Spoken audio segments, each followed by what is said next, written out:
올해는 우리 교회가 창립 40주년이 되겠습니다. 창립 40주년이 되는 이 해에 어떻게 우리의 교회의 목회 방향을 세울까 기도하면서 생각해 볼 때에 제가 이번에 주제를 복음을 향한 창립 40주년 이렇게 정했습니다. 그것은 가장 본질적이지만 가장 소홀히 할 수 있는 부분을 채울 수 있는 교회가 되어야 되겠다. 그래서 바로 복음 증거의 사역, 전도와 선교를 향해서 올해는 좀 움직여야 되겠다, 그런 생각을 합니다. 지난해 우리 교회 건강진단에서 점수를 제일 작게 받은 부분이 바로 전도였습니다. 가장 높게 받은 부분은 바로 예배입니다. 대부분의 교회들이 이런 패런을 갖고 있습니다만은 사실 예배의 중요성을 알고 예배에서 은혜를 받는다면 전도로 흘러가는 것이 당연한데 그게 안 되고 있다라고 하는 것입니다. 예배를 통해서 우리가 은혜 받을 때 그냥 나 혼자 은혜 받고 끝나는 것이 아니죠. 이 자리에 은혜 받지 못하는 사람들 내가 초청해야 되겠다라고 하는 열정이 생겨야 될 것이고, 예배를 통해서 은혜 받을 때 예배가 없는 그곳에 예배 자리를 세우려고 하는 열정, 바로 그것이 선교입니다. 이 자리에 사람을 초대하려고 하는 것이 전도라고 한다면 예배가 없는 그곳에 예배 자리를 세우려고 하는 그것이 바로 또 선교라고 하는 거예요. 전도와 선교는 예배의 열정으로부터 흘러가게 되어 있는 것입니다. 그래서 올해 이 복음을 향해 움직일 때에 구체적으로 그럼 어떻게 하는 것이 복음을 향해 움직이는 것이냐, 세 가지 방향으로 제가 말씀을 나누겠습니다. 첫 번째로는 복음을 전하는 일이죠. 제일 중요한 것이 복음을 전하는 일. 오늘 본문의 말씀 15절에 있는 말씀 같이 함께 읽겠습니다. 시작.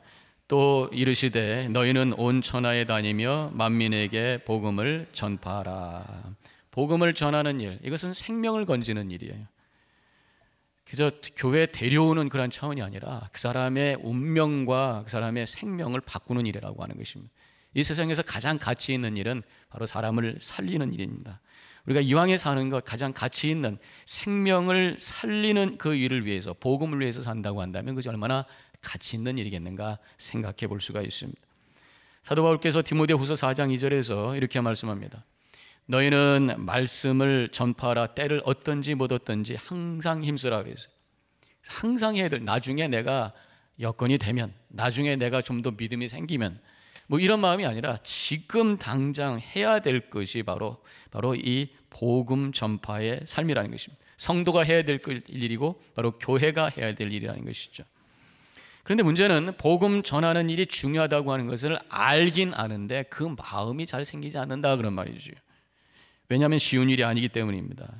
그렇기 때문에 복음을 전하는 일에 마음이 생기기 위해서는 무엇보다도 먼저 믿지 않는 영혼의 운명을 볼 수 있어야 돼요. 내가 사랑하는 사람인데 그 영혼의 상태가 어떤가, 믿지 않는 사람들의 결국이 어떻게 될 것이냐라고 하는 거예요. 복음을 모르고 예수님을 모르는 사람들 결국 영원한 멸망에 던져질 수밖에 없다고 하는 걸 우리가 알고 있잖아요. 안타까운 마음으로 바라봐야 됩니다. 긍휼히 여기는 마음으로 바라봐야 됩니다. 저는 믿지 않는 분들의 어떤 운명을 생각할 때마다 생각나는 그림이 하나 있습니다. 사진이 하나 있습니다.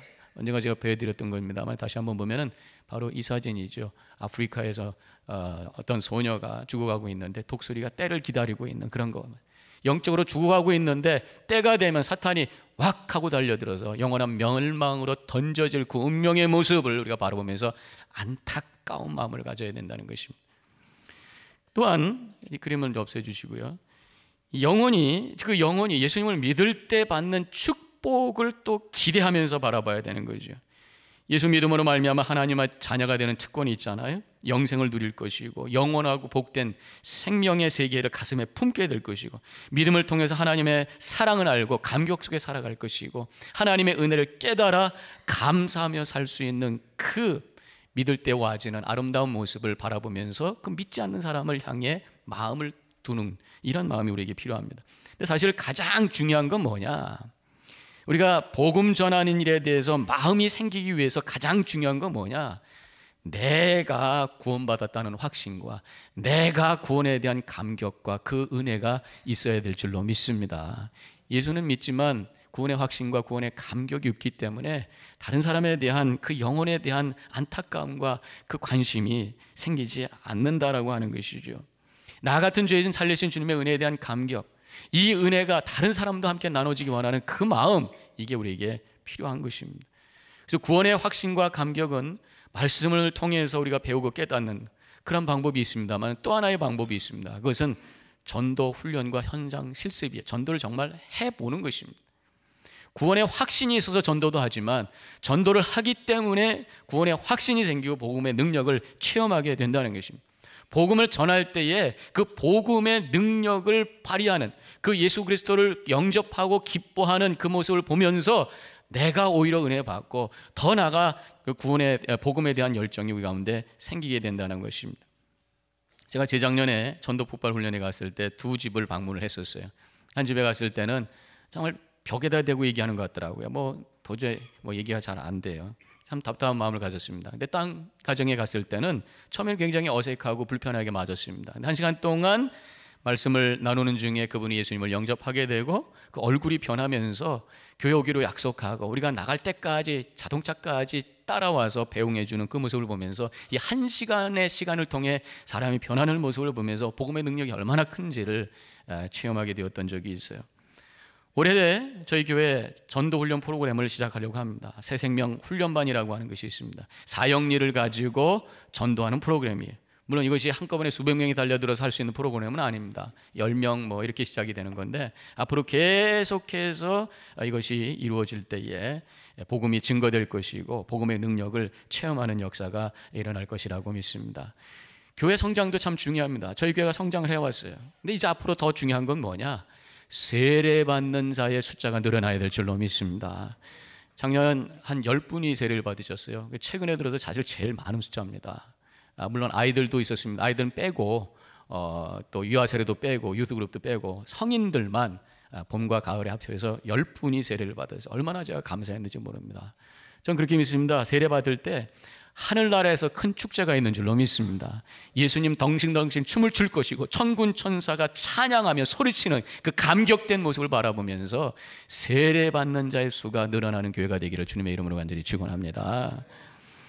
두 번째로 복음을 향해 우리가 움직인다고 하는 것은 한 사람 한 사람이 복음으로 사는 거예요.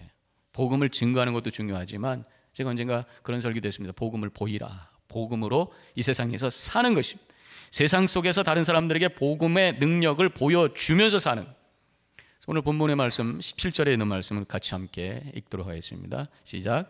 믿는 자에게는 이런 표적이 따르리니 곧 그들이 내 이름으로 귀신을 쫓으며 새 방언을 말하며 뱀을 집어 올리며 무슨 독일을 마실지라도 해를 받지 아니하며 병든 사람에게 손을 얹은즉 나으리라 하시더라. 복음을 받을 때에 이런 표적이 일어났다. 복음을 가진 자가 복음으로 사는 모습이라고 할 수 있습니다. 물론 여기서 기적 이야기가 나와요. 물론 지금도 선교지에서는 기적의 역사가 있습니다. 초대교회 기적의 역사가 있었어요. 사도 바울이 로마로 끌려갈 때 멜리데 섬에서 독사에게 물렸지만 죽지 않았습니다. 독을 받아도 해를 받지 않는 그런 역사가 일어난 거예요. 요즘 복음의 최전방이라고 하는 남미 또 중국, 거기에 기적의 역사가 일어나고 은사의 역사가 일어나는 것을 보게 됩니다. 남미에서 어느 교회에서 난진뱅이가 일어나고 또 남미에서 일어나는 그 기적의 역사 중에 또 치아들이 많이 고쳐지는, 하도 그 동네들은 아마 이들이 어려움이 많으셔가지고 그런지 하나님께서 치아를 고치는 역사를 주신다. 그래서 막 기적이 일어나니까 사람들이 막 교회로 몰려오는 거예요. 그래서 교회가 막 성장하고 있습니다. 그런데 그런 얘기를 들 때마다 우리 미국과 우리 주변에는 별로 그런 얘기가 없는데 그런 생각도 합니다. 물론 간증들이 있습니다. 그렇다면 몇 사람에게만 해당되는 말씀이냐, 복음의 능력이 몇 사람에게만 일어나는 것이냐, 아니라는 것입니다. 이 기적만이 다가 아니죠. 물론 기적의 말씀에 대해서 우리가 아멘하고 받고 우리도 그 기적을 기대하지만 거기서 머무르는 것이 아니라 이 기적의 얘기, 표적의 얘기를 영적으로 해석해서 우리에게 적용하면서 그것이 우리 안에 일어나는 어떤 복음의 능력으로 체험하면서 살아야 돼요. 여기 보면은 귀신을 쫓는다. 복음을 받은 사람들은 악한 영을 대적하면서 승리할 수 있는 능력을 갖게 된다는 것입니다. 악한 영이 하는 일이 뭡니까? 미혹의 영, 우리를 속입니다. 그래서 다른 사람을 불신하게 만듭니다. 하나님을 불신하게 만듭니다. 이웃을 미워하게 만듭니다. 그러면서 믿음을 파괴시키고 우리의 관계를 파괴시키는 일을 하는 것이 바로 악한 영이 하는 거죠. 그래서 믿는 사람들은요, 하나님으로부터 잠깐 멀리 하려고 하는 마음이 생기고 다른 사람을 불신하고 미워하려고 하는 마음이 생길 때에 그러지 말아야지, 이게 아닙니다. 더 나아가서 예수의 이름으로 사탄아 물러가라 외쳐서 승리하게 될 줄로 믿으시길 바랍니다. 두 번째로 보면은요, 귀신을 쫓는 얘기가 나오고 이 구절에 새 방언을 말했다. 물론 성령께서 역사하면은 방언의 어떤 은사의 체험도 있습니다. 그런데 이 새 방언, 이것이 방언을 천국의 언어라고 합니다. 천국을 세워가는 언어가 우리 입술 속에서 흘러나온다면 이것이 새 방언이 아니겠는가. 내 말을 통해서 갈등이 만들어지는 것이 아니라 화해가 만들어지고 아름다운 공동체가 만들어진다면 그것이 새 방언이라는 거예요. 그래서 새 방언, 천국에 가면 많이 들을 수 있는 그 언어 한번 생각을 해봤습니다. 여러 가지가 있겠죠. 뭐 I'm sorry, 미안해요. 또 It's okay, 괜찮아요. good, 좋아요. 잘했어요. well done, 훌륭해요. 고마워요. 사랑해요. I forgive you, 용서해요. 이런 말들이 내 입속에서 흘러나올 때 이것이 새 방언이고 천국의 방언이고, 그래서 그 삶을 통해서 복음이 보여지고 천국이 세워지는 놀라운 축복이 임하게 되는 줄로 믿으시기 바랍니다. 천국에 없는 말들은 우리가 사용하지 말아야죠. 나 너 미워해. You are wrong. 너 틀렸어. I don't care. 상관없어. 슬퍼. 화났어. 뭐야. 이런 말들은 사라지고 천국 방언, 새 방언이 우리가 충만한 그 모습이 바로 복음을 살아가는 모습이라고 하는 것이. 그래서 우리 믿는 사람들은 입에서 욕이 흘러나오면 안 돼요. 욕이. 새 방언을 말하는 사람들이 욕이 흘러나오면 안 돼요. 제가 한국에 뭐 미국의 욕은 잘 모르니까 한국 욕이 도대체 몇 가지가 있는가 조사를 해봤는데 숫자를 셀 수가 없더라. 근데 어떤 사람이 1800개래. 그래서 와 많다 그랬더니 1800개조차도 욕인 거예요. 18이 들어가가지고 거기다가. 그러니까 욕이라고 하는 게 이렇게 많다 그런 얘기입니다. 그 다음에 독의 해를 받지 않게 된다. 복음을 받게 되면 독의 해결을 받지만 해독제를 가지고 사는 사람, 영혼의 독을 이기는 사람이라는 것입니다. 영혼의 독이 있어요. 내 안에 영적인 독이 있어요. 그게 뭡니까? 바로 불신입니다. 에덴 동산을 보면 압니다. 에덴 동산에서 사단이 뱀으로 나옵니다. 그래가지고 물었다는 얘기는 나오지 않지만 문 것처럼 돼 있어요. 왜냐하면 독을 줬으니까. 그 독이 뭡니까? 아담에게 퍼뜨린 그 독이 뭡니까? 바로 불신입니다. 하나님의 말씀을 불신하고 하나님을 불순종하고 아담과 하와가 서로 불신하고 그러면서 에덴 동산이 깨져버린, 그러면서 고통이 시작됐던 것이 바로 창세기의 얘기 아니겠습니까? 그래서 믿는 사람들은 이 독을 해독할 수 있는 능력을, 해독제를 가지고 사는 사람, 복음의 능력을 가지고 사는. 언젠가 한국 드라마를 한번 보니까 이런 얘기가 나와요. 아내가 남편을 지독하게 미워합니다. 그래가지고 남편을 죽이려고 했던 것이 뭐냐면 쥐약을 타가지고 밥을 주고 밥에다가 쥐약을 넣고 뭐 주스에다 쥐약을 넣고, 그런데 그것도 뭐 하루도 이틀이 아니라 몇 달을 계속 하는데 남편은 멀쩡한 거예요. 오히려 살만 도동도동 찌고 하도 이상해갖고 자기가 한번 실험을 해봤더니 이거 막 거품이 나오고 난리가 나가지고 병원에 이머전시에 들어간 거예요. 나중에 알고 봤더니 남편이 얼마 전에 장암 수술을 했는데 회복을 위해서 의사가 처방해 준 약 속에 바이타민 K가 있는데 바이타민 K가 해독제였던 것입니다. 아침, 점심, 저녁으로 열심히 부지런히 먹으라는 거 한 번도 끊지 않고 열심히 먹었더니 쥐약을 줘도 죽지 않았다 그런 얘기죠. 나중에 그것이 탄로가 나가지고 그 부인은 깜빵 갔어요. 그런데 아무튼 우리 믿는 사람들도요, 이렇게 해독제, 영적인 해독제, 영적인 바이타민 K가 있어야 될 줄로 믿습니다. 그게 뭐냐? 바로 복음인 줄로 믿으시길 바랍니다. 매일매일 십자가 붙들고 그 앞에 엎드려 회개하며 은혜를 체험하는 사람은 성령께서 역사하셔서 의심과 불신을 이기는 능력이 있게 됨을 주님의 이름으로 간절히 축원합니다. 마지막으로 이 구절에 보면은 병든 사람을 고치게 된다. 복음이 들어가면 병든 사람을 고치게 된다. 치유의 능력이 있다는 것입니다. 다른 사람을 회복시키는 능력, 생명의 능력이 있는 거예요. 그 사람이 오면은 어둡던 마음이 밝아집니다. 또 우울했던 마음이 기쁨이 옵니다. 그 사람 자체가 기쁨의 소식인 거예요. 그 사람 자체에 생명력이 있고 기쁨이 있고 또 능력이 있어요. 그래서 그 사람만 보면은 기쁨이 회복이 되고 또 삶이 회복이 되는 그런 삶을 사는 것이 바로 복음을 가지고 사는 사람의 모습이라는 거죠. 옛날 한국 축구 선수 대표 선수였었던 이영표 선수 아시죠? 그분이 크리스찬이었잖아요. 그분을 전도한 분이 박애녹이라는 집사님이 있어요. 박애녹 집사님이라는 분이 있는데 아마 그분이 예수 믿고 나서 이름을 에녹이라고 바꿨겠죠. 뭐 예수 믿기 전에 에녹이라는 말을 알았겠어요. 근데 그분이 10년 동안 무당이었습니다. 근데 어떻게 해서 무당이 됐는가 하면 어머니가 갑자기 돌아가셨는데 유언도 안 하고 가셔가지고 어머니의 유언이 뭘까 궁금해가지고 무당을 찾아간 거예요. 무당하고 얘기하다가 갑자기 신이 내려버려가지고 그때 무당이 돼버리고 말았습니다. 그래서 10년 동안 무당을 하다가 누나가 믿는 사람인데 어찌저찌 해서 누나를 통해서 예수를 믿게 되었어요. 그래서 너무 감사하고 감격이 돼가지고 전도를 시작합니다. 그래서 전도하기 위해서 책도 2권이나 썼어요. 그러다 텔레비전을 보는데 2001년 4월 축구 경기를 보고 있었습니다. 그때 이영표 선수가 눈에 들어온 것입니다. 저 사람을 전도해야 되겠다 생각을 해가지고 자기가 쓴 책을 선물로 보내죠. 일주일 후에 답변이 옵니다. 너무 고맙다고 하는 말과 함께 믿음에 대해서 더 알고 싶습니다. 만났으면 좋겠습니다. 그래가지고 이영표 선수를 만나서 복음을 증거했을 때 그분이 이영표 선수가 예수님을 영접하게 되고 그때부터 안양에 있는 선수 숙소에서 매주 월요일 저녁에 성경 공부를 하기 시작합니다. 여러 명이 축구 선수들이 함께 공부를 하기 시작을 하죠. 그러다가 한국에서 월드컵을 할 때에 16강에 진입을 확정하고 세 사람이 운동장에서 막 뛰어가다가 무릎을 꿇고 기도하는데 그때 성경 공부했던 이영표, 송종국, 최태욱 선수가 바로 그 사람들이었다고 해요. 4강전에 마지막 골을 넣고 또 송종국 선수는 다시 한번 하나님께 기도를 드리면서 세계에 예수 믿는 사람들이 여기 있다고 하는 것을 복음을 증거하는 일을 했다고 하는 것입니다.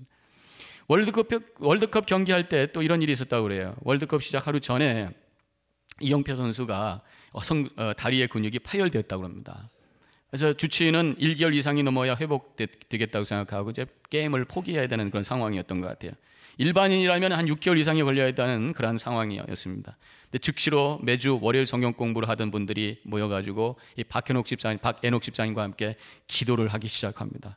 기적적으로 7일 만에 재활 훈련에 들어가게 되고 9일째 되는 날에 게임에 들어가기 시작하면서 그 다음에 이영표 선수가 정말 하나님의 능력 가운데 사는 사람이라고 하는 것을 많은 사람들에게 증거를 하게 되었다고 하는 것입니다. 그분으로 인해서 많은 사람들이 믿음을 갖게 되었고 그분을 말미암아 많은 사람들이 기쁨을 얻게 되고 그분으로 말미암아 많은 사람들이 회복을 얻게 되는 그러한 복음의 능력을 가지고 사는 사람이 되었다고 하는 것이 바로 이렇게 우리도 예수 믿는 또 복음을 가진 자로서 복음의 능력을 발휘해야 되겠는데 그렇게 하기 위해서는 말씀을 공부하고 제자학교에서 또 말씀 통독을 통해서 많은 말씀 나눔을 통해서 우리의 믿음을 자꾸 더 성숙해 나가는 그러한 여정이 있어야 되는 거죠. 마지막으로 복음을 향해 가는 또 하나의 일은 뭐냐? 결국 교회가 하나 되는 일이다. 아무리 전도 훈련을 하고 아무리 말씀 공부를 많이 하더라도 교회가 하나 되지 않고서는 전도할 수가 없습니다. 교회가 하나 되지 않고서는 복음을 증거할 수가 없습니다. 그래서 교회가 복음을 향해 움직이기 위해서는 바로 하나가 되어야 됩니다. 예수님께서 십자가에 달리시기 직전에 다른 복음서에서는 겟세마네 동산에서 기도를 기록하고 있지만 요한복음에서는 소위 제사장의 기도라고 해서 바로 오늘 요한복음 17장 11절에 있는 말씀을 기록하고 있어요. 다 같이 함께 읽겠습니다. 거룩하신 아버지여 내게 주신 아버지의 이름으로 그들을 보존하사 우리와 같이 그들도 하나가 되게 하옵소서. 십자가에서 복음을 이루시기 전에 예수님을 따라다니는 그 제자들을 향해서 기도하셨는데 저들이 하나가 되게 하옵소서. 하나가 돼야 복음이 나눠진다. 복음이 증거된다. 복음이 이루어진다 라는 메시지가 그 문맥 속에서도 우리가 찾을 수가 있는 거예요. 하나가 되게 기도하옵소서. 그 얘기는 뭡니까? 참 하나 되기 쉽지 않다는 얘기죠. 그렇지만 우리가 하나 되기 위해서 믿음 안에 노력하는 것이 또 복음을 향해 움직이는 중요한 일 중에 하나라고 하는 것입니다. 이 말씀에 우리와 같이 그랬어요. 우리라고 하는 건 누구겠습니까? 예수님께서 기도하실 때 바로 하나님과 예수님 자신을 얘기하는 것입니다. 물론 이 구절에서는 그런 말씀이 있지만 문맥 성경 전체를 통해서 알 수 있는 것은 우리라고 하는 것은 바로 삼위, 성부, 성자, 성령. 그래서 우리 예수님, 우리 하나님은 세 분의 하나님이 성부 하나님, 성자 하나님, 성령 하나님이 완벽하게 하나가 된 분이 바로 우리 하나님이시잖아요. 1 더하기 1 더하기 1이 3이 아니라 1 더하기 1 더하기 1이 1이 된 분이 바로 우리 하나님이시. 이렇게 신비로운 하나됨의 역사가 일어났던 우리 하나님께서 바로 우리도 그러한 하나가 되기를 원하신다고 하는 기도를 하고 계시다고 하는 것입니다. 그러면 이런 하나됨의 특징은 어디로부터 온 것인가?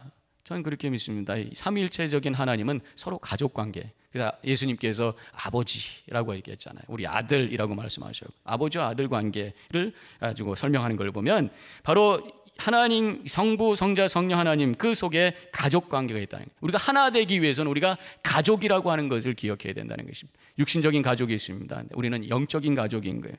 이 가족이라고 하는 것은 이해와 신뢰 속에서 만들어진 거예요.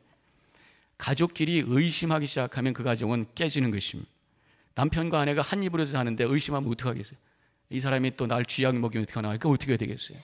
애들이 저쪽 방에 자고 있는데 애들이 와가지고 다 뒤져서 훔쳐갈 거라 생각하면 어떻게 애들하고 같이 살겠어요? 신뢰가 있어야 되는 거예요. 신뢰가 있어야 돼요. 가족은 서로 잘못하면 팔은 안으로 굽는다고 해서 이해해주고 막 품어주는 것이 가족입니다.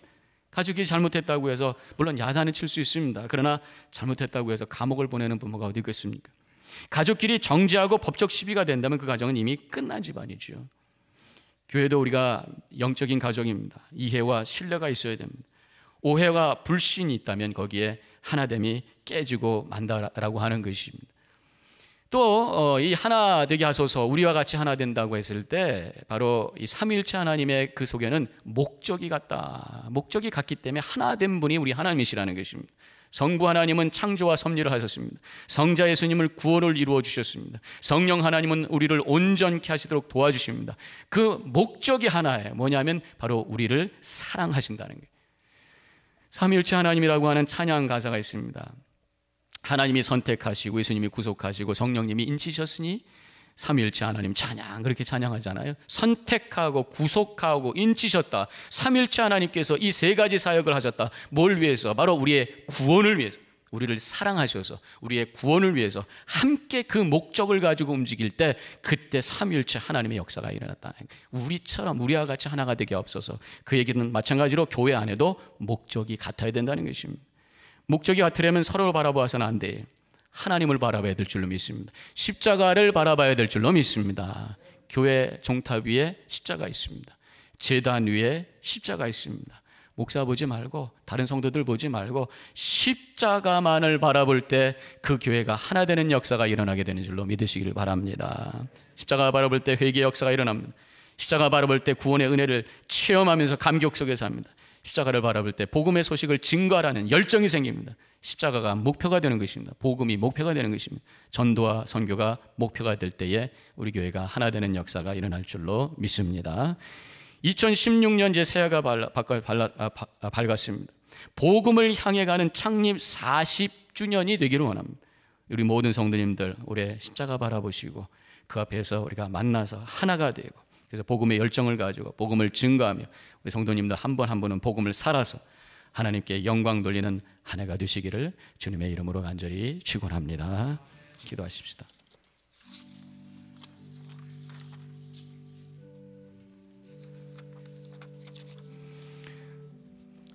복음을 향해 가는 창립 40주년이 되기를 원하는 마음으로 오늘 말씀을 나누었습니다. 우리 교회가 좀 더 복음을 향해 움직여야 될 줄로 믿습니다. 복음을 전하고 우리 성도님 한 분 한 분들이 복음을 이 세상에서 살아가시고 하나가 되는 교회가 되어서 이 세상에 복음을 보여줄 수 있는 교회로 우뚝 서야 될 줄로 믿습니다. 이것을 향해서, 이것을 위하여 잠깐 묵상 기도하시고 결단의 시간을 가지시기 바랍니다.